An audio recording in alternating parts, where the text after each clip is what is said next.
Welcome to the QB Huddle podcast. I am Tim, and I am joined only by Lauren today, also, of course, known as Lo. Brandon is out. He is shopping around for schools for Roman today. So no Brandon today. We will miss you, sir, but we will carry on without you, and we'll even try to figure out what the 49ers need, I guess, in your absence. This podcast is produced by New Era Media, syndicated on allaccessfootball.com, and a proud part of the FanStream Sports Network. Please be sure to hit that subscribe button so you can get all of the content. Let's get into this morning. First of all, Lo, rushing in from the job today. You are a man about town. How you doing, man? Man, I've been pretty good. Yeah, I'm running around. Work picks up and then slows down and drop of a hat. So I'm here. I'm happy to be here too. I don't want to miss. Obviously, if I was searching for kids' schools, I would definitely miss for that. So, Nuhi, we got you. We do. It's good to see you, though. I was not too far from just telling B. Frank, just join the show. Just come on in, man. Just be loyal. We think he's scared of the lights. He's scared of the lights. I think he'd be all right. He's got a lot of strong opinions, especially about what the Dallas Cowboys should do. So we ought to let him join, at least at one point. I like beating up on the Cowboys without him to defend them. Cowboys alone. All right, let's get into this. The first thing we're going to talk about is just a little bit of off-season stuff. And first and foremost, we had a tragedy over the weekend. Rondale Moore, R.I.P. He found taking his own life over the weekend, man. This is a kid that was a superstar in college, came out into the NFL, promising career, went through some injuries, was having a hard time getting on the field, and obviously there was some other stuff going on there. But this hits hard because we still coach play in football, and we see some of the younger guys are quieter around us all the time, and there's always stuff going on with them, and you never know what it is. So mental health is real, and this was just, I don't know, how did this hit you? Because this was pretty rough. It's close to home because of what you said, man. So I just want to not shout out in a time like this, but bring up the Collin County crash. And I do play, and I do coach, and I do own, and more importantly, I try to lead younger men. I'm older. Like, look at that birth date, man.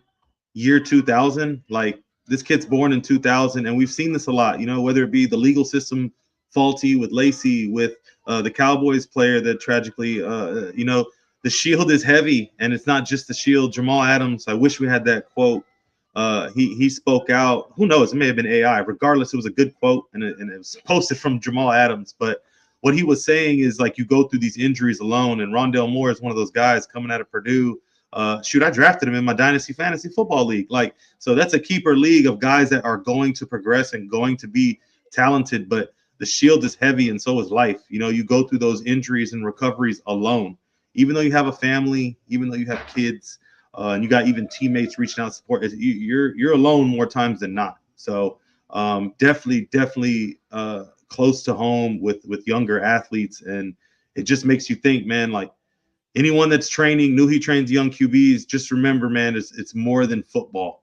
There's always more than football, and you have to plan for that. And it's hard. So I do wish that there would be, I don't know, man. I don't know. I feel like we should be searching for solutions with this in the NFL, because if they haven't seen the uptick in younger players, losing lives or getting in trouble, there should be some type of guide. When I went to college, I had a whole seminar class just for first year retention. So there might need to be something around that. So unfortunate, man. Unfortunate, yeah, for sure. But heavy. It's heavy, man. These athletes. So be careful. Jamal Adams spoke and said that social media and he sucks and this every week. Like, they hear these things, and they're human and they're athletes. And, we make the commercials that are funny about, oh, you're injured and you messed up my fantasy. Well, that injury probably messed up his life. He may not be in the league anymore because of that. And the NFL is still a business, and life is hard when you have that NFL as your job. So, yeah, man, RIP to Rondale Moore. And I hope that we don't see anything like this in the future. But to me, I'm starting to see a pattern of younger athletes having mental, social media, man, it's tough. So hang in there. And there's a lot of outlets for athletes. And I think there should be more. Oh, absolutely. There's a great clip going around too. If you haven't seen it, B. Frank reminded me of it off camera before the show. When he was with the Cardinals, he had dropped the ball in Yes. practice, and J.J. Watt was there. And hey, it's fine, it's okay. Is it Wednesday or is it Sunday? Right? Is it Wednesday Yeah. or is it Sunday? Dust yourself off, go back out there. Obviously, being a mentor, and obviously he needed more of that. I feel terrible for him and his family. Just an awful tragedy. So I don't want to bag on that. I don't want to spend a lot of time there. I think it's been talked about to nauseum, but we certainly Yeah. didn't want to gloss over it on this show. Let's get into some transactions, and nothing has Hmm. happened yet. But just from the scope of our favorite teams, let me know, Lauren, what do the Patriots need to do to go back to the Super Bowl and maybe get over the hump? Is it a new quarterback? Do you need to draft somebody? Do you need to Get get out of rid of here. Drake May? No. What do Get you got out to of do? here. What are you looking to do to improve your team this year? I mean, this is tough, man. You got to remove your bias, but if I tried to remove my bias, I think we need to lock in Christian Gonzalez early. Sure, you have him all next year before you can do the fifth year, but just lock him in, just pay him. We have a bad history of paying on years before. And then I think we need to go still make that move for a free agent, not wide receiver one, but we need a 1-2 punch. Diggs is great, but he's got a lot of off the field things, so we need to get one more in there. AJ Brown, I hear talks of, free agent receivers, but AJ Brown's been the top of our list. So I think we need some weapons. I don't think we need a new offensive line, despite what everyone is saying. We started 2 rookies in the Super Bowl. I think they need to grow. Will Campbell's already got workouts with some of the top tackles in the league because they see what we see. There's potential, there's growth, but on the biggest stage, he kind of, they got exposed by a vet. I won't say Hall of Famer, but lots of vets out there. So, yeah, I think the Exposed. Patriots just need to regroup. They need to just regroup and do it again. Forget about Okay. last year. Patriots are pretty good at that because it wasn't a Super Bowl. So he got there, but no win. So other teams, though, I mean, if we get into them, like, what about your Bears? Like, what do y'all do? Y'all are in a similar boat. Well, Like, you yeah, can't just and do it again, we So we'll probably get into more teams as the weeks progress because we've got time. But I'll talk to you about the Bears and the Cowboys because honestly, I want the same player to go to both teams. Right? I think it's a better move for the Bears than the Cowboys, and that's number 95 from the Cleveland Browns, Myles Garrett. We know he wants out of there. I'm sure that at least I hope they're willing to move him. Not 100% sure the Browns will, but for a steep price tag, I think the Cowboys to get him would have to probably get rid of draft picks and cap one of our space. star Yep. players, and who's that going to be? We can't get rid of George Pickens. We can't use George Pickens as trade bait because he's not on our team. The Cowboys probably going to have to franchise tag him is what I'm hearing. And so how do you get him? What are you going to have to give up? How much are you going to have to give away of the future to get him? And then does the pass rusher fix the Cowboys defense? I don't think it does. B. Frank really wants him over there. I know the Cowboys Nation really wants Myles Garrett. I'm all for it, but what's the cost going to be? And is he going to make the difference? Now, in Chicago, however, the Bears are pretty set. The Bears don't need a lot, but the Bears do need to fix that defense. They do need a pass rusher. So you could mortgage a little bit of your future if you're Chicago because they have the other pieces. That's a team, in my opinion, that's ready to win now. So that's where Myles Garrett needs to go. I hate to say it, the Dallas Cowboys are not ready to win now, but the Bears are. And so if Myles Garrett can get to Chicago somehow, just like they did with Mac a couple of years ago when he was in his prime, he came in and made an immediate difference for that Bears defense. Myles Garrett could be the missing link to put the Bears back in the Super Bowl in Chicago. So to me, that's what I'd like Chicago to do. Not sure if they're going to do it, but I've seen rumors. So they've got other problems this week that we're going to talk about later, and we'll go from there. Newies, of course, was going to tell us about the 49ers and what they need. Lo, what do you think the 49ers need? What do you think they I'm need? not even joking around, but a little bit of me just wants to say they need to just stay healthy and get a whole new training, I don't know, facility. I'm almost buying into that conspiracy online. Move the freaking stadium because you're right next to some radiation plant or something that reduces soft tissue. I'm almost buying into that, bro. I don't know. Stay healthy. That's what the 49ers do. It seems like that's been their song for like 3 to 4 years. We know the method that they got. It works. It gets you deep in the playoffs. It gets you 2 Super Bowls. Hell, almost makes you win it despite a couple, plays and things here and there. But again, injuries, man. I don't know how you stay healthy. They're part of the game. So maybe go for more depth. At least they're going to have a receiver. They freed up a lot of space with Ayuk gone. That was the first step. They did that almost immediately. They lost Debo and they lost Brandon Ayuk. What a better pickup for the 49ers than to go get A.J. Brown, right? A.J. Brown should go to the 49ers. I know you want him in New England. I don't want him there because that just makes life harder on the Buffalo Bills. So let A.J. Green. I don't think the Eagles are. I bet you knew we would want him.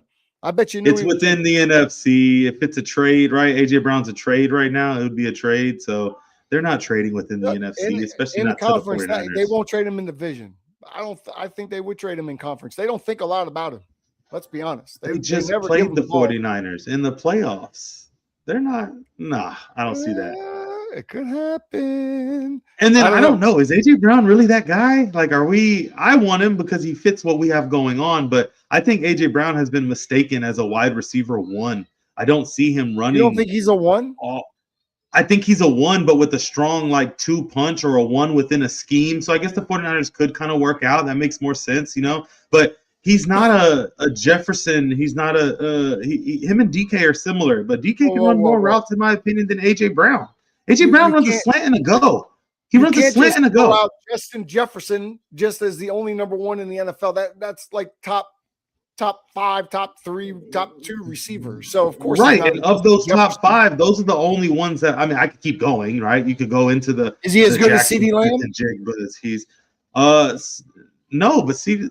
I would say almost yes. CeeDee Lamb to me is not a wide receiver 1. Line him out there by himself. He's best in the slot that's why he did. Pickens is the wide receiver 1 there, in my opinion. I understand that. Yeah, I do. Okay, I do. I understand that. CD works better, at that. So I don't know. Maybe CD would be better in a Jackson Smith and Jigba Seattle type role. Because I don't know if Jackson Smith and Jigba is a wide receiver 1. He's what they have. You poo-pooed on DK Metcalf a few moments ago. I think he's a great wide receiver 1 for Pittsburgh and Aaron Rodgers and.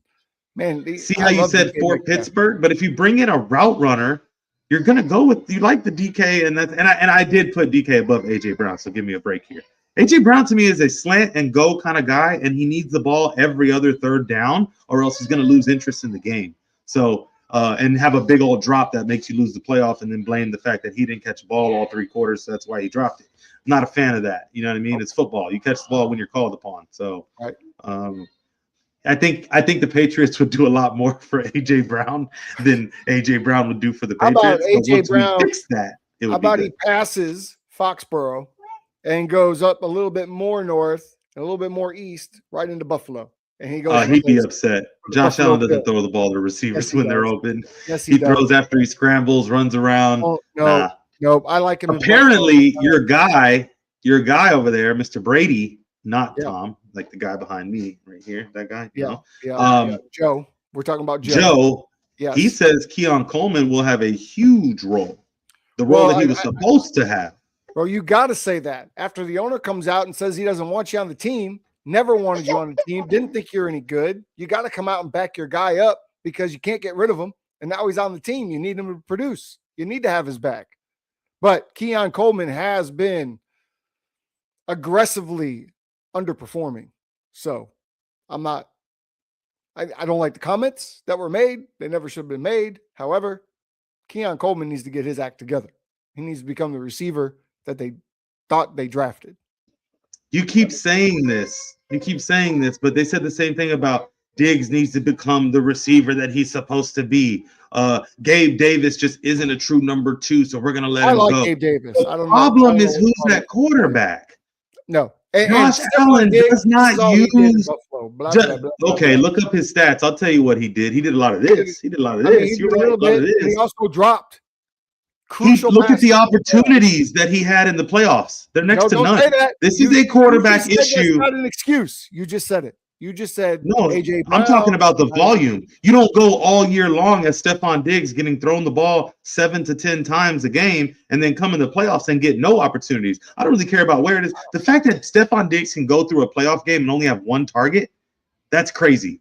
I'd one out too. And I'd look at Josh Allen and be like, yo, what the hell are you doing? Allen. You are blaming Josh Allen. I'm just saying, what receivers have they been able to hold on to? Okay. 2 of them are with the Patriots and went to a Super Bowl, and they were great. But Josh Allen couldn't use them. He couldn't work them out. I'm telling you, it's not a fault to Josh Allen. He's just not – he doesn't need a wide receiver one. He doesn't see the value in that. Give me someone that's going to catch the ball and fall. And look what they did. Paid Khalil Shakir. Because you know what? He catches the ball and does what he needs to do. And, you know, Josh Allen's cool with that. So, I don't know. We'll see. They need a receiver, though. I'm with you. But that's just to the naked eye. I don't know if they want one. Sometimes I forget that you're a Patriots fan, and I'll remind you every once in a while. Sometimes I forget often when I hear all this Josh Allen slander, and then I have to remember where it's coming from. I mean, at what point do you say it's all the same? Come on, Josh hasn't done anything. Jim Kelly is they compare him to Jim, and I'm like, at least Jim got to the bowls. 4 of them in a row. Yeah, Josh can't even sniff a AFC championship game. The new league year starts March 11th. Yeah. That's when the trades start. Big money implications, too. Before then, the combine kicks off. Oh, gosh. February 26th. And here we go. Yeah, this is awesome. I love the combine, right? I bet you do. Everything about it. What does that mean? What does that mean? You bet I do. I don't put a lot of weight into this anymore. I don't put a lot of weight into this. It's not about how much weight I put into it. It's about just watching these kids go out there and perform. And when they perform really well, they realize right then and there they're getting drafted, right? And they've made it come true for themselves. They're going in to the biggest, most lucrative job interview that there could be. And I love the worst. Combine. Oh my it's God. The worst format for a job interview is what I'm saying. I want the guys to get drafted. The tough part is these guys get paid off of where they get drafted. And 9 times, I'm not going to say 9 times out of 10, but I would like to see those numbers. Maybe I'll dive into it because I am a numbers guy, but you're overpay most of the time for the draft in the higher rounds. Like, you're not going to get what you pay for. And I don't think that the combine is going to show anything for some of these drills. I would like to see more skills driven things. So I like those. Like, I like to see the deep ball, the placement. That's fun. But this is no different than a pro day. If a guy opts to do his own pro day, I treat that the same way as the combine. So I don't put too much weight into this. It is fun to watch, sure, but it can only hurt you. The combine does not make you better. That's what I'm getting at. The combine does not increase your draft stock, in my opinion. So what would you rather they do? Maybe go out and play a seven I mean, let's be real. The combine didn't do anything for Herbert. The Senior Bowl did. Right, he's a good example. Recently, Justin Herbert was the number 5, I think, quarterback on the list until that Senior Bowl he did. I think it was with Under Armour Senior Bowl. Dude, he lit it up. I think he had like 4 or 5 touchdowns. Like, and that's when people are like, oh, then they go back and look and see, and all they look at is like, oh yeah, he didn't mess up at the combine, but we clearly see that Tyler Show threw a ground ball. He did. A dribbler. Terrible at the combine. He looked terrible all combine, and he still ended up getting drafted higher than the guys that didn't go. So yeah. Okay, so you're not a fan of the combine. I enjoy the combine because maybe first and foremost, football is back, right? Like we're going to go for a couple of weeks now. All of a sudden, we went through 2 weekends without football. Now all of a sudden, here's football. Football is here. It's not football. Combines for that guy who went to Memphis Tech University and declared for the draft. The guys that we don't know, and we're like, yo, did you see Joe Milton? Oh, yeah, the Tennessee guy. No, he was a Florida guy or whatever the case, wherever he was. And then you can kind of follow these guys and see. But, man, for Mendoza, do you really want to see Mendoza at the combine? Well, Mendoza's not doing anything at the combine. And let's be fair. Most of the time when you are the consensus number 1 pick, you've just won a national title. You just went undefeated. You just won the Heisman. What is the purpose? Now, will he talk to people in the rooms and do the things and shake the hands and kiss the babies? Absolutely, he'll do that. But he's not gonna work out. There's no reason for him to work out, right? He's number 1 pick. The number 1 guy never works out. 5th round picks typically have to work out. and some. See what I'm saying? I got guys on the crash team that if I told them real quick, hey, I got an Arena Pro tryout for you, they're gonna look at me and laugh. Why? Because I'm not trying out. I'm here for a spot. So some of these guys, I feel like I know you don't like to hear this. I know you don't like to hear this. They earned a spot already in the NFL off of college. Oh, they shouldn't have to go out here and line up in chones and run and do exactly what you say. And I call it posturing and posture up. I hate this part. Okay. Because it's not real. It's not real. As a football coach or even a pretend football coach, if that's, we play, get together football on Saturday nights. My point is, it's awesome to go there, meet these kids, see them perform under the pressure that is there. And for me, from a quarterback perspective, I couldn't imagine. I would love to sit there all day and just bring them in, put them on the whiteboard, talk to them, get to know who they are intellectually, right? How quick can they, are they just doing this and throwing to, receiver A, or are we able to break stuff down? Hey, I got your favorite play here. Tell me what it was. Here it was. Okay, now we did it. Tell me what your reads were. Why did you make these decisions? John Gruden style. That's what I want to see at the combine, because that's all I really care about when we talk about the combine. The 40 is cool. Whatever. I'm just jealous because I was never that fast. So, who cares? I think in most cases, even though offensive linemen now are faster than I was, it's ridiculous. I think you make a good case for certain drills, for certain players are way more interesting. Obviously, we want to see the books and the brains of a quarterback opposed to how far he can throw the ball. But we do want to see the lineman reps and the bench opposed to how fast the lineman can run a 40.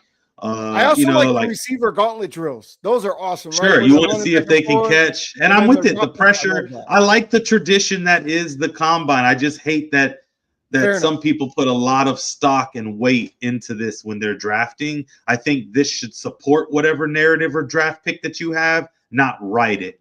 You know what I mean? And the biggest example is Zach Wilson. One of the better combines ever was Zach Wilson.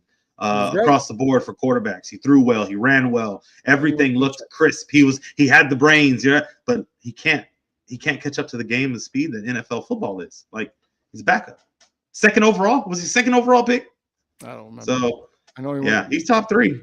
But So are you a fan or not a fan of quarterbacks throwing at the combine, especially if you're a question mark? If you have a question mark by your name. If you are not a solid top 5 quarterback, whether it's first, second, or third round, if you're not like the 5th quarterback taken and you feel that you going out there and throwing the ball with no pass rush, not even sometimes a complete drop, a 5-second, pat the ball a couple times, let it rip, get some perfect throws to show off your mechanics, then great. I thought Cam Ward throwing at the combine was a necessity last year. Why? Because all his film was scramble plays, throw off this, throw off balance, make all the good plays. But no, can you get in there and play the traditional style of football? You know what I mean? So I think, yes, if you have a question mark, yes, I think you should throw at the combine. So, and just for where this is leading, I just want to drop it in there. Shador wasn't a question mark. I didn't think he needed to throw it. Well, he obviously was a question mark because he dropped all the way to the 5th round. And you know why? Because he didn't work out. Because he didn't interview. Him throwing would have showed no different. We know what he could do throwing. Yeah, he might have become what I'm saying. He was one of those guys that I don't know. It's crazy. He might have become undraftable if he didn't throw. He's in line. We do realize he's in line to start next year, right? We realize that. Yeah, we're going to talk about that in a minute. We're going to talk about Lovely. In a few minutes. But here's the quarterbacks that are throwing this weekend. Joey Aguilar out of Tennessee. Drew Aller out of Penn State, which I think could tell us a lot about Drew. I want to see that. Okay. He was kind of a running court. And by the way, sometimes I see these guys that had these great college careers and you see them throw at the combine and you're like, how did you ever win a single game? Right? Those mechanics are absolutely terrible. RG3 comes to mind when he first threw. Dak Prescott, absolutely terrible. Carson Beck is going to throw. Luke Altmaier from Illinois is going to throw. Jalen Daniels out of Kansas will throw. Joe, I can't say his last name, but he's from UConn. Fagnano, he's going to throw. Taylon Green out of Arkansas will throw. Haynes King, Georgia Tech will throw. Again, these are quarterbacks that are not household names that weren't on big stages for the most part outside of Carson Beck and Drew Aller. Then you've got Cade Klubnik, of course, of Clemson. To me, major question mark. Fernando Mendoza will be there. He's not going to throw, is what I've heard. I know he's going to go to the Raiders. I know what happened in Indiana.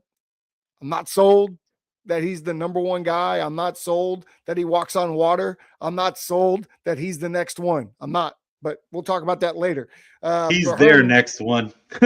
Obviously, he's their next one. Bivren Morton, I hope I said that right. Texas Tech. Garrett Nussmeier, right? I get to call games for his little brother on Friday nights at Marcus.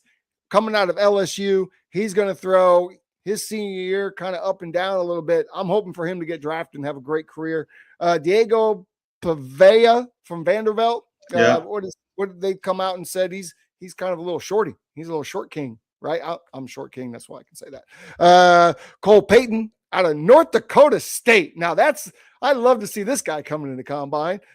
We got Sawyer Robinson from Baylor, and to round it out, the surprise of the year last year, Ty Simpson out of Alabama is coming to the combine. There's talks that there are more than one team looking at Ty Simpson. So good for him. Man, I see a lot. I hear, and putting some of those faces to the names that I know of, lots of third at best round picks, man. You're looking at fourth, fifth, sixth guys. I don't see outside the top maybe 4 or 5 guys going in the top 3 rounds, man. It's a weak class. It really There's is. Nothing that some of these guys could. What can you do? That brings you back to my full circle here, Tim. What can these guys do at the combine that's going to make them shoot up a whole round? Run a 4.4 as a quarterback? I'll tell you what they can do. So this is going to lead into my next question. Glad you asked. Quarterbacks throwing, quarterbacks in the classroom, quarterbacks running 40s. For you, what's your most important drill at the combine to see from a quarterback? For me, it's the classroom. It's the classroom. Hopefully, I know that if you're at the NFL combine, you can throw a football. Hopefully, I know that you have some sort of accuracy about you. And it's very difficult, by the way. You talked about pro day, and Brandon and I argue about this all the time. I think the pro day is the biggest scam in football, and because as a quarterback, because you put it's a showcase. I get it, but you put up your 30 best throws that you can make. You put those on a sheet of paper. You practice them ad nauseum with your guys. And then you go out there and you run the plays. I sure hope you look like a damn superstar. I'm just saying, you just described a full week of NFL. It's your guys. It's the same script. You're working on it. That's more transferable and relatable to an NFL week than having to sit there in front of John Gruden scared as hell as he tells you what the hell are they doing? What are you going to do? Yes, no, hut, go. What? I would probably freak out and be like, yo, I don't play. What's important to you then? Pro day, throwing at the combine, or getting in the classroom at the combine? It depends where you're at. If you have the question mark on your, like you said, Penn State, yeah, I want to see him throw the ball. Yeah. I know the guy. I want to see him throw the ball. But like Nussmeier, yeah, I want to see your books. I know you can sling it. I know you can move. I know you can play. You played it a bit. I've seen enough of that. I want to see what your scores are. You see what I'm saying? So it's up and down, and some of the guys, I think all of them coming out of college now. You might be right. You might be onto something. I don't say that often, Tim. You might be right. The QB test might universally be the most important thing because these guys aren't coming out of college NFL ready no more. They're not. Right? They're not. They're running college schemes. They're running college things. They're doing this. How cool would it be? Remember when John Gruden had his John Gruden class or whatever it was, and he bring a Gruden grinder and go through all that? I would love if we would get a camera in the room when these quarterbacks went into interview, and instead of watching them run 40s and throw the ball, let's watch them interview. Let's see who they really are. Let's look at that, because for me, you won't get a realness. Let's see if you're smart. I don't care about who you are as a person at that point. I want to know, do you have it up here? So for me, you could come out and you could throw rocket balls. You could throw a Joe Milton 80-yard throw on the money, but come in the classroom and can't tell me the difference between a cover 2, a cover 4, a cover 3, or a man 2. And at that point, I no longer want you on my football team. Like, it's not even worth it. Isn't it crazy though? Because you can teach those things, but you can teach what's up here. I'm at the highest level. I don't have time to teach you that. We got to go. Why not? Why not go. draft them, sit them, and then you get your Jordan Loves, you get your Aaron Rodgers. These are guys that have sat. They've learned. See, so it's the old school way of doing things, but you're onto something because the Raiders, you ain't got time to sit them. So you need a certain type of QB to come in there. So that's why I still think the Raiders should sign Derek Carr and maybe draft this Mendoza kid and let him sit for a year or two. But we don't do things like that in the NFL anymore. But the Raiders aren't ready to win experiment. They did the Carr experiment. Carr's just not that good to plug in somewhere and say he's the guy. He's a guy, sure. But I would say, put it this way, Carr ain't much a step up from Geno Smith, in my opinion. Oh. Sure, you have last season to go off of, but show me Derek. I don't know. Show me Derek Carr's last season with Vegas, right? So, yeah, I mean, I just don't see it. Rock with what you got, you know. Okay. So. Let's get into the next segment. We've made it through the first part of the day. We're now on to the second part. Who'd have thought the combine would take that long? Sheesh. Oh, we talked about a bunch of other stuff, but next week we're gonna have to I just didn't think I had it in me. We're gonna have to. I didn't think I had it in me. You didn't have it in me. Well, I don't think I like the combine like that. So yeah, we touched it. Yeah, let's do it. You know what? I do have one more thing to say, and actually about the combine, which brings me into the Shedeur Sanders conversation. Because I read last night, that the Cleveland Browns expected to scout quarterbacks at the NFL Combine. I can only imagine that was for clickbait, because I also saw this morning that Todd Monken has committed to Shedeur as the number one quarterback coming into camp. That's what I saw from Adam Schefter this morning. My question about that is, Deshaun Watson is coming back. Deshaun Watson is healthy. So he is set to come back. He's not fully ready to roll. So what they're saying, yes, they're trying to keep it in the loop. The Browns will be heading into camp with Shedeur as QB1 because Deshaun's not there yet. But I think they're both going to compete for that job. Yeah, they're going to compete for it. He quiets the noise, right? Everybody now, Todd Monken, some sort of hero. He's a folk hero because he's got Shedeur's back. That's only going to last so long because God help you if Deshaun Watson comes in and he's the old Deshaun Watson, because the guy that changed the quarterback market, if he can play at a high level, will be I don't even want to say it because I'm going to get canceled, but he'll be the number one quarterback. I mean, I just don't know. I just don't know if Watson will be the same. He's been away from football for a while. He never has been. It was a leg injury. It's running. His game was 30% run. He is a very good passer. But he had the ability to run. You know what I mean? So I don't know. He hasn't thrown a football in 2 years, I think. So I don't know. If you ask me, they compete. But if you ask me who's going to win, I think Shedeur is the guy. You got the youth. You got the fresh start with the coach. You kind of know what you want here, you know? So Shedeur is going to be the guy. And I don't know, man. You have to say what you want. I know it's the freaking Browns and history shows otherwise. But, man, if he gets them rolling and jumping and just vibing, then the Browns, Myles Garrett could be like, I'm staying here with this kid. I like it. Myles Garrett is leaving Cleveland. I'm almost positive about that. But we said that 2 years ago, and then he signed the biggest DN deal in history. Well, sometimes money talks. You really think the Browns are going to let him go? And even if they did, do you think someone out there is even paying the price tag for what they would ask for the all-time leading single sack in a season? Come on. I know who would be crazy enough to do it. His name is Jerry Jones. No, they don't have money. Y'all can just get rid of that. I meant to comment on that earlier. Y'all can throw that idea out. Let's go. We'll see. I will say, I bring up the Deshaun Watson subject for people just to think about it, talk about it, argue about it. Deshaun's never been the same since Houston, honestly. And so just looking at it from the outside and knowing what we've seen from Deshaun Watson in the past in Cleveland, I'm still starting Shedeur Sanders, but I'm just putting it out there that maybe Deshaun Watson has decided to make some sort of resurgence, and if he's close to what he was, that's going to be a tough decision. But I do not see them bringing in any more quarterbacks, and I could see them moving off Gabriel, quite honestly. So, and trying to trade him in the offseason. One more piece of note: the Tush Push will not be banned. As a matter of fact, there was 0 teams proposed to ban it this year.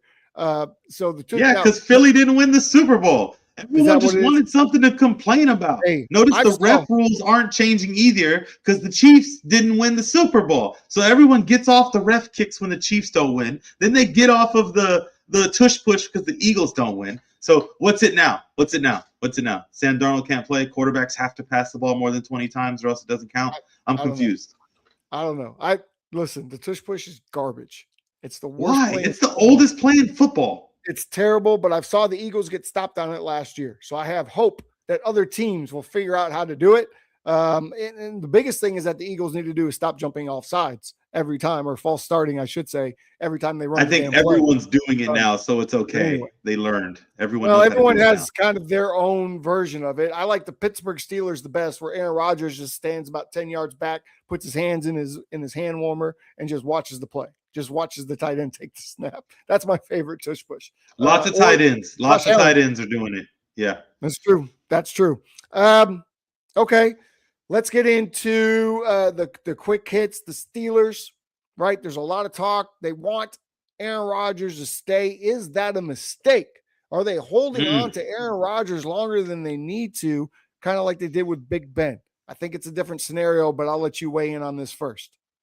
I'm with you. It's a different scenario. I don't think they're hanging on. Aaron Rodgers is a guy that his play has not deteriorated due to age.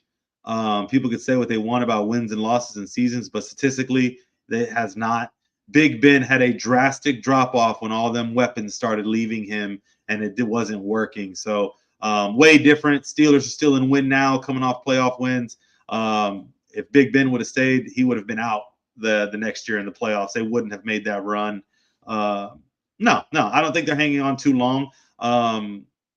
It's right around the corner. There's an end game to this one. There was no end game to Big Ben. He was one season at a time. So financially, it didn't make sense either. He's like, well, I kind of want to be here. And I mean, look at his surgeries. Big Ben was a robot by the time he was done playing. So, I think it's okay. And they're not hanging on too long. Aaron Rodgers is still a playoff quarterback, right? What are we talking about? He still went to the playoffs last year. So, I'm with you. They have they drafted a young quarterback out of Ohio State. They've got Aaron Rodgers there. They're bringing in Mike McCarthy. Now is not the time to get rid of Aaron Rodgers. No. And I'm sure that he was part of that recruitment effort. I'm sure that he was part of those discussions was Aaron Rodgers. So I do not think the Steelers are making a mistake. I think they would make a mistake to push him out the building like the Jets did, but I think they're doing the right thing. By the way, I just won the Super Bowl with the Steelers and Aaron Rodgers in a 1 year off franchise, which was lots of fun. Watching Aaron Rodgers do his thing. DK Metcalf had like 22 touchdowns on the year. How dare you disrespect DK Metcalf? Yeah, how many were slants? They're mostly go routes and fade out, to be honest with you. There you go. He's a beast in that game. Okay, this is going to be a fun one. And I hope you put your thinking cap on a little bit. The Chiefs. Don't piss me off. The Chiefs most likely will be without Patrick Mahomes, if not for half the season, maybe as much as the whole season next year. Maybe he'll be back, but I find that highly unlikely. Ooh. What quarterback? You are the Chiefs general manager. Who do you want to come in and try to hold that seat down while Patrick is nursing that hurt knee? Who's going to be the guy to come in and still get the Chiefs to the playoffs? Well, you have to look at who's on the roster currently because they don't have cap to just go out and grab a guy. So you're looking at who's there now. I don't know their backup. Is it still Minshew? Yeah, Gardner. I think you run with Gardner. Okay. I know he got hurt and stuff, but I think he'll be healthy. He didn't get hurt like Mahomes got hurt. But optimistically, I got friends that are Chiefs fans and they think Mahomes is coming back. And I was like, you're crazy. Like, there's no way. But when I looked into it, have you seen Najee Harris? He's running fully on treadmills from his ACL injury already. There's a good chance that Patrick could be back. I'm with you. I know you're thinking safe route, right? But we're not going to see him any preseason. But there's a good chance we see Patty for week 1. Okay. I think when the schedule comes out, they might look at the competition to see what you can get done. But Gardner Minshew as the starter, I think you're good for a good 4 to 6 games. and can come out of that with a 4-2 record. I like Gardner. I have two other ideas. I actually have three other ideas. One came about this morning because it came out that as of March 11th, Kirk Cousins will be released in Atlanta. He will be shown the door. Cap-wise, yeah. I'm shocked at money. Okay. What better veteran quarterback to come in and take over the Chiefs than Kirk Cousins? Now, here's my problem with it. That offensive line in Kansas City, not great. And so Kirk Cousins could end up just getting decapitated early on in the season, and they would still need to play Gardner Minshew. So I've got two other options for you. Let me go with Tua, who comes in, plays for a year, plays great, gets the Chiefs to the playoffs, and is able to get signed somewhere else. But I've got a better one for you because I don't think Tua can do that. No. Kyler Murray. Now think about this for a moment. Miami Dolphins want Kyler Murray. If you're Kyler Murray, do you want the Miami Dolphins? I say no. However, I say yes. Listen, let me play this out for you. Yeah, you can go to Miami. Go for it. You can go to Miami. You can get a little bit of money, probably mid-tier money, right? You have a team that's not ready to win any games. You're going to suck. It'll be your last opportunity ever in the NFL in 3 years. You're going to be out playing in a men's softball league somewhere. Or you could go to Kansas City with the understanding you're only going to be there for a year. But that's okay, because you're going to play with that team and that coach, Andy Reid, and you're going to get into the playoffs because you're mobile. The porous offensive line doesn't matter to you. You're going to be just fine, and all that movement that goes on in Kansas City is fit perfectly for Kyler Murray. And then at the end of the year, when you've gotten the Chiefs to the playoffs, win or lose, you are going to get the bag from somebody who is ready to win now and just needs a quarterback, just needs a guy to get back there. Sounds great. That's how Kyler Murray rejuvenates his career, rises from the ashes, and gets back to an NFL franchise quarterback status. You just love a happy, good story. But let me tell you two issues. One that you pointed out many weeks ago. I don't know where the clip is. I'm not that quick with it. Kyler's not a book guy. He can barely run through film and study properly. You think he's going to be able to learn the Kansas City motions and offenses and things? We're not giving Patrick enough credit for understanding Andy Reid's playbook, right? These are smart guys that come through there. Gardner's a smart guy. He knows how to, he's been in the league. Kyler struggles with these type of situations, which is why Miami is a perfect fit. Start fresh, because you're right. This might be your last opportunity. I don't think Kansas City's the fit. If he does do something like that, you're looking at a Russell Wilson type ending of the career. He can't find a home. He's bounced with 3 different teams because situation matters, So if you're Kyler and you're on that bridge QB 3 to 4 year, you still have that opportunity to get a contract. You need to find a home that'll let you build. Not Kansas City. And Kansas City doesn't have cap. Sorry, it's going to be Gardner. That's why you just take a little bit of money if you're Kyler. You take what you can get. Listen to what you're talking about. You're talking about a guy that won 3 state championships. That was high school, from man. A&M. Hold on, I know. Let me tell you your story. That changed from A&M. Why? Because there's 3 starting quarterbacks here. He doesn't want to compete for a less money. He wants the bag now, right? And if no one wants to take it, if he doesn't want to take it, I'm gonna go play baseball. Okay. Well, we haven't even discussed that option yet. So you don't like Kyler. You don't like Tua. You don't like. I like Kirk. Gardner. You say stay with Gardner. And also Kirk. You sparked me when you said Kirk. Kirk should be the vet going to Las Vegas to show Mendoza how to play the game. I didn't even think about it. They're very similar. Yeah, but one thing you got to think about Kirk Cousins. His family is the most important thing to him. He's not going to bring those kids to Las Vegas. He took them to Atlanta. So that's we're not far off. I mean, he lives in a really, we all saw the documentary. He's in a really quiet neighborhood, It's not like he's going to live off the strip. Vegas is actually nice outside of Vegas. There's homes, there's residential areas. I got you. I don't know. Maybe Kurt's going to, I would say, if I was a betting man, Kurt is going to retire and end up being in the booth where he was. He could go to the Colts. I like the Colts as well. You signed Daniel Jones to a mid-tier. He's not coming back right away. He's going to miss at least 7 to 8 games. You think? He tore his Achilles later than everybody else. Yeah, that's true. Well, Colts are a good option. Nice, safe. And then city. even then, I mean, that sucks. What are Colts going to do? Do you sign Daniel Jones? Sure, you're taking the injury discount now. So, sign 2 of them. Take that $40 million you were going to give and give 30 of it to Daniel Jones, maybe 27, and then give Kirk 13 on a 1-year deal. I like Kirk. Or they could not sign Daniel Jones at all and bring Tua in. Tua is done. You think? Why would you sign him? If Tua is done, somebody needs to tell Tua that, because I don't think he knows. He's going to find out the hard way, like other NFL quarterbacks. He's a little delusional. I don't think he understands. If Mac Jones leave, I don't mind 49ers picking up Tua. That's a nice little offense he could run. No, it has to be something that the throws aren't 25 yards or more. Okay. So, we talked about Myles Garrett. There's another guy out there that's being thrown around. It's the number 1 pass rusher. Yeah. I also like this man going to Chicago a lot. I don't know what it would take to get him there. Brandon Franklin, our producer, who also writes our scripts, thinks he should go to the Cowboys. I'm also okay with that. I would be okay with him going to the Cowboys. I think it fits if I know who you're talking about. The problem is, the idea is we give up, at least on the, there it is.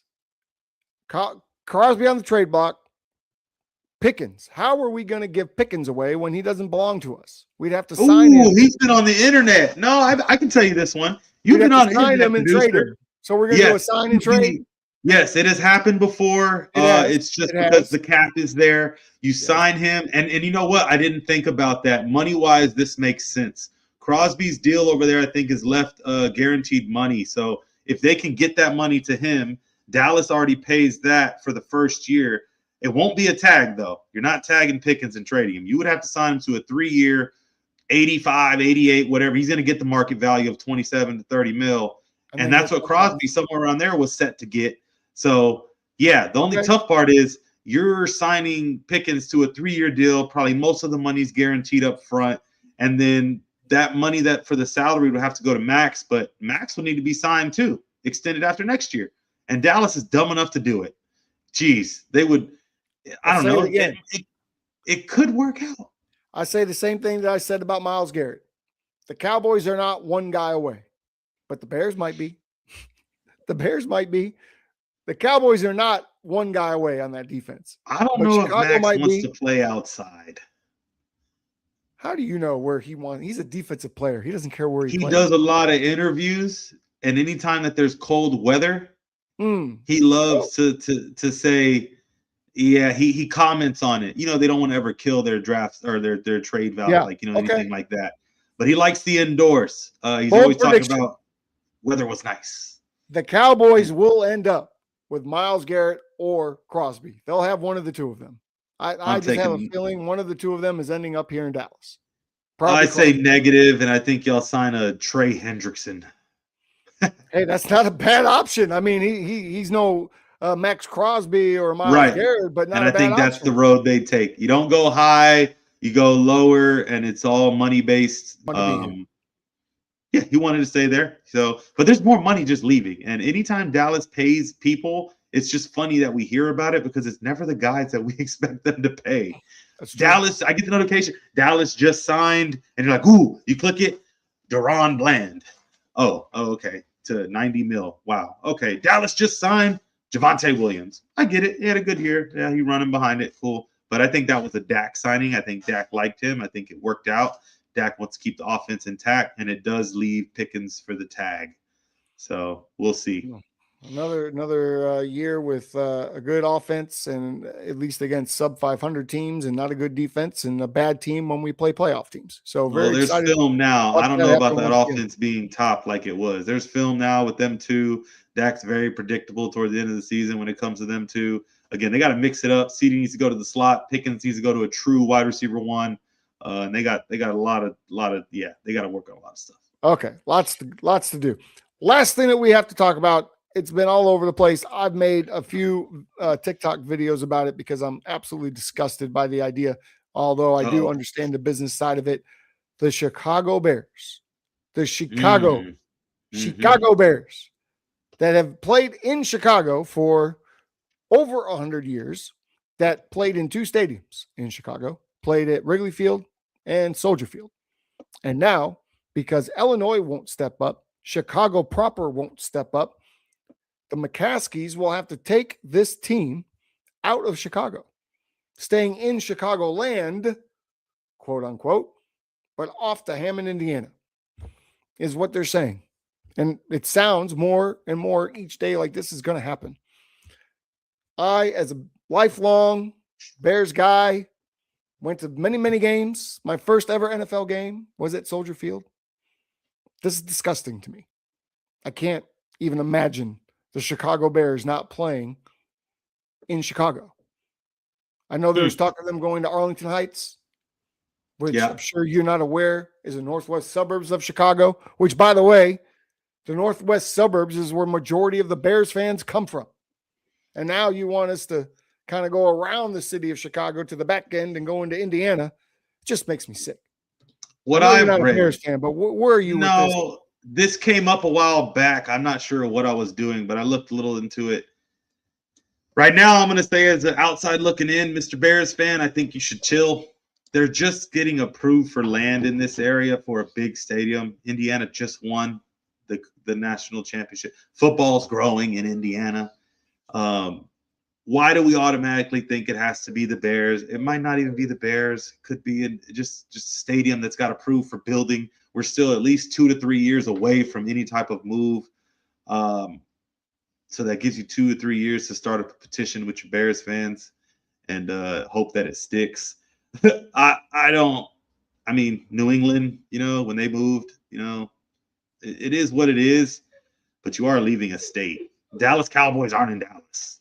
You know what I mean? So, but they're still, they're in proximity of, and yes, you'd still be in proximity of, but you're in a different state. The Dallas Cowboys don't play in Oklahoma, right? They didn't build a big stadium next to the casino, right? Which would have been brilliant, by the way, but that's not what happened. No, they're in Arlington. It's fine. You're also talking about, I don't know the distance in Chicago, how that works, but you're still talking about 20 to 30 minutes from Dallas to the stadiums. You know what I mean? You're still talking about a little ways. When you talk about, and that's Chicago, relative when you talk about states. I don't know the ley lines out there, but I can tell you right now, you can probably fit 3 Illinois within Texas. Illinois and Indiana intermingle, right? Kind of like an Arkansas family. They just kind of intermingle inside of each other. What? But because East Chicago is in Indiana and Gary, Indiana is like partially in Chicago, but not, it's a whole mess. By the way, I scored my very first touchdown ever in semi-pro football. Minor league football at the time is what we called it. In Gary, Indiana, against the Gary Golden Bears. The grass was over my ankle socks. I had to put on First of all, socks. You played football in ankle socks. I did. It was fine. It was no problem. We wore tights with ankle socks because we didn't like. Yeah. I personally didn't like the big thick socks. I had to put them on that day because I didn't know what was crawling around that grass in Gary, Indiana. But anyway, I was also the only white guy in the area for those 4 hours. So it was fun. Anyway, I got out of there unscathed, scored a touchdown. Little white dude scored a touchdown on a slant. There I go. Rookie year. Or aren't you just DK Metcalf? No, not DK Metcalf. Wish I was. That'd be awesome. I'd be rich and huge. I'd say chill out on it. I don't know if the Bears are moving. Don't get all riled up. I think at least if they move, that's a pretty sad story. Yeah, so I think they stick around. They can't. How would you feel if the Patriots left and went? I just went up there and learned that. Foxborough's Virginia, 20 minutes away from Providence, Rhode Island. I'm like, okay, so you're closer to here than you are Boston. Like everything is everywhere. When I learned that, when I went up there, and honestly, your team's your team off of an area. We've seen the fun. We need to get that up there. You know what I'm talking about? The football map where it kind of shows you. The 49ers are nowhere near San Francisco. But you can tell by the fan base, you know what I mean? It's a football map that shows you kind of where the fans actually are. And I'd be shocked to see the Bears fans probably take over that area. Like a lot of them are probably Bears fans. That's always a fun little map and diagram to look at. I'm sure there are a lot of Bears fans because you're still, 3-4 hours from Indianapolis. So, you know what I mean? So it does give, I'm sure there are a lot of Bears fans there. It's just, I don't know. Don't change the name. I've seen Indianapolis Bears like across the, in the AI stuff that's going out, and they're, the Indiana Bears, the Hammond Bears, the Indy Bears, Bears. No, we don't. Maybe they'll be the Cubs, the Indiana Cubs. Because you're not a big bear, you're a little bear. You're a little bear. Okay. Let's get into this. We're just about done, but the UFL is coming up. We've just got, it's around the corner. Yeah, we got a month before the first games. They're actually started camp this week. I talked to Coach Harris, the head coach of the defending UFL champion DC Defenders. Yeah, he said they were starting camp Monday, so he was in DC for a bit. He was back in Arlington. We're actually working on getting him to come out for an interview to talk about taking over as the head coach last year and what it's like coming in this year, head coach from day one, and getting that team going and trying to repeat and defend their championship where they beat the Michigan Panthers, who are no longer part of the UFL. They beat them 58-34. Jordan Tiemu, the quarterback of the Defenders, was the MVP. 21 of 28, 390 yards with 4 touchdowns. Bryce Perkins, the quarterback of the Panthers, was also incredible that day. 21 for 35, 388 yards, 4 touchdowns. He had the 1 untimely interception. There's a couple new rules that we want to talk about. But here we are. The QB Huddle podcast is working on our UFL format, and that will be coming to you soon. But there's a little info. The info is this. The season starts on the 27th at 8 o'clock Eastern time. The Birmingham Stallions travel to play the Louisville Kings at Lynn Family Stadium in Louisville, Kentucky. The thing to know about the UFL, Lauren, everyone stays here in Arlington and surrounding areas. They practice here, but they fly for their home games. So both teams have to fly to Kentucky for Kentucky's home game. Pretty interesting how that works. There's going to be 2 games on Saturday. The DC Defenders, your champions, will take on the Battlehawks and the Houston, and that's in St. Louis. The Houston Gamblers, they travel here to Dallas. The Dallas Renegades have changed stadiums, by the way. They no longer play at the old baseball stadium. Now they play at the, what is the name? It's the Frisco. It's in Frisco. It's the soccer stadium, Toyota. It's Toyota Stadium. Oh, yeah, yeah. Soccer field, but FC all Dallas. the high schools play. Yep, you get some Division II championship game. Has been here several times. I think it'll be better. It's a great venue. Great. It's small. It's intimate. It's a bowl. It's like a bowl, older kind of college feel, Rose Bowl feel, Cotton Bowl feel. That's actually going to be pretty good. Plus, right up the street from us. Maybe we need to go. We definitely need to go. They play on Sunday the 29th, which is great because we play on Saturday. We have nothing to do on Sunday. The Aviators out of Columbus, a new team, will travel to play the Orlando Storm. Those 2 games will be on Sunday. Again, Coach Shannon Harris, I've been talking to him. He's going to join us. They won the championship last year. Michigan, again, who they beat, no longer part. They had a little bit of a changing. They had some new franchises pop up, and the UFL is changing. Changes. Man, shout out to Coach, man. He called it. We had him on off and on, and I almost feel like, man, we were talking to him when he was just an assistant. We saw his growth. And I don't know if y'all remember, but he said it. What's going to take to win the championship? And he said straight up, Tamu's got to play well. And I'm sorry, putting up 390 and 4 tutties. I think he called that and prepped his guys well enough, won the MVP. Shout out Coach Harris for sure. Yeah, no, he's been great. By the way, he was also went up in the offseason to be the offensive coordinator. I believe it was Middle Tennessee State, if I'm correct. His friend was the head coach up there, so asked him to come up, be his offensive coordinator, and work with his quarterback. So we did that. So year-round for Coach Harris, developing players at a high level. So good for him. I know he had a lot of fun doing that. There are some changes this year with the UFL. Breaking news, just today we learned it's going to be 1 foot in bounds, just like college in the UFL this year. There is a 4-point field goal that has been approved.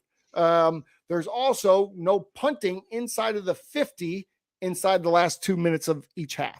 So that's pretty cool. There will have 3 scrimmages for extra points. So there's no kicking of extra points. You go from the 2-yard line for 1 point, 5-yard line for 2, 10-yard line for 3 points. So that's pretty cool. And then there's a new overtime rule. We'll explain it next week because we just got clarification on it. It's very much like college, but instead of starting at the 25, I think you start at the 3-yard line. And so you have to score and go for 1, and then eventually have to go for 2 or go for 3. So that's interesting. So they spiced up the game a little bit, really to bring in the fans a little bit more, make it a little bit more fast-paced, a little bit higher scoring. I think also this is 2 birds, 1 stone. So I also think that they are realizing there's still a step to the NFL, right? So you're still a step up. So you need the 1 foot. It's going to give you more opportunities to see players and touchdowns because you can teach the second foot later, and then the 4 points, like, what are we doing? Wasting time with field goals at this level? You could go 30 for 30 on the entire year on field goals. And I'm sorry, the NFL is still not signing you because of that, right? Now, I tell you what, you come out here and hit freaking 62, 61, 63 mandatory field goals, then you're going to catch some eyes. Then you got some guys booting it, and it's like, well, they would never even attempt a 60-yarder. Well, guess what? If you ain't past the 43 and you're past the 50, that's a 7-yard danger zone where you're kicking that field goal because you have no choice. Or they just go for it. Yeah, well, again, because you can't punt inside that 50. So I think we're going to see a lot of go for it. We have a graphic of the quarterback in the UFL, the championship MVP, and I think we're going to get that to come up. There he is, 21 for 28, 394 touchdowns. There's Jordan. We're going to have him on the show. Hopefully, we've been trying to get him out here for the last couple of years. It's been tough. He's got a lot on his plate during the season, but we're going to do our very, very level best to get the MVP to come out with Coach and give us a little talking to. And we're also working on some other things, guest features for our second show of the week, which will be debuting soon, which will have hopefully a UFL insider type to come in and give us all the dirty deeds that we need to know inside and out of the UFL. But be sure to tune in here in a couple of weeks. There's your MVP, guys. That's the standard going into 2026 in the UFL. I love it. Lauren, any final words before we get up out of here? Man, this is the second off-season show. And no final words. Just give us some feedback. You QB huddlers out there, what do you want to talk about this offseason? Because we can go on for days. You saw us talking about the combines and what we hate, what we love. What do y'all like about offseason? What do y'all like in the offseason? What do you do? We're football goers year round, so we find stuff. We look for the drama and the maybes. What do y'all do? That's what I want to know. What do people do in the offseason? Like F1 starts for me this weekend. Tune in. Oh, you're excited about that? Yeah, I'm pretty stoked. It comes right after football, so it's my get away from football for I'm gonna ask you a question weird times. Yeah, you have a PlayStation 5 at home. I know you do because you play the Madden. Please tell me that you have a steering wheel and you're playing the F1 game, because I am, and if you want to come over and do it, you're free, you're happy to do so. I have the whole rig set up in front of a huge 85-inch TV, and we get on that F1 and that thing goes. You know what I'm saying? So I'm not as fancy as you. My TV is about 40 inches less. My rig is a connected rig, but I got the steering wheel. Oh, lovely. I got the steering wheel. It connects to my gamer chair, and yes, I'm in the mix. I enjoy it. Typically will go through the weekend the same way they will. So F1 has a cool little setup where you can run through the weekend. Like, you don't do the full 30 to 40 laps of practice, but you could do 5, and then you get out there the next day. So I do the testing. I try to make it as realistic as possible, and it doesn't take up all my time. Same thing. I race the Grand Prix for that week, whatever it is going on, so that way I can watch the track and know it. So yeah, I kind of nerd out a little bit. I got some buddies that we only hang out during F1. Give them a call. Hey, you watching the Shanghai one? Yep. What time is it? 4 a.m. All right. See you then. You know what I mean? I didn't know this about you. That's interesting. I do enjoy it. I got into it just, I guess, during COVID. So about 5 or 6 years now. And I've learned all of that. Started out as a baby, but now you got to be real excited then. The track that's getting put up in Arlington, you got to be super excited. F1 will do it, but Indy's cool. Indy's close. It'd be an Indy track. So it's is that an Indy track that's going up? Indy track, yeah. Track. Okay. Well, you can only bring but you can only bring so many F1s. You would love it in Dallas, but I mean, you got 3 in America already. So with Miami and Vegas, it's really hard, and they lock in deals, dude, for like 5 to 10 years in F1. Oh, so okay. Austin will lock in a deal for the next 5 years to be there. Miami just got theirs. Miami is one of the coolest Grand Prix out there. It runs right through the stadium. Like it's great. So no wonder Miami Dolphins suck, because Hard Rock is focused on F1 and not the Miami Dolphins. You know, I can't call myself a race fan. I do enjoy playing the game, and I do just like you. And I just picked up the newest NASCAR game, and I like to pretend like I'm Tom Cruise, right? and I'm going to drop the hammer. Or sometimes Ricky Bobby comes to mind, and I like to talk shit to the other drivers when I'm passing them. That's what I see more of.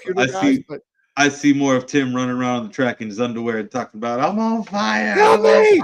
Save me! Look, if you're not first, you're last. You're last. Right? You learn some life quotes from Ricky Bobby. I tell you what, that's for sure. Patriots know that all too well. If you're not first, you're last. Oh, boom, yeah. Boom. Yeah. Hey, it's tough. If you're local in the DFW area and you want to see this guy Low play some quarterback this weekend, Lauren, we have a game. The Collin County Crab. I'll be coaching. Kind of. I'll have a play sheet. Kind of looks like this. It's very, very fancy, but it's going to be two-sided. Right now, it's just a bunch of notes. It's going to be two-sided. And, we got a game. Tell the folks where we playing at Saturday night against the we're in Hazlitt. Yeah, we're in Hazlitt. It's a CW Worthington. It's a middle school out there. Very nice field. They're gracious to let us use it again. We were there last year, so we locked that in for week 1. You kind of bounce around in the minor professional world because you got to lock in the stadiums, but we got this one earlier. We'll be there. Tickets are only $10. We don't overcharge like some of these other teams. Hide your play sheet because our opponent might be watching, so you definitely don't want to put that up there. They'll pause and zoom in, but if you are watching, thanks for tuning in.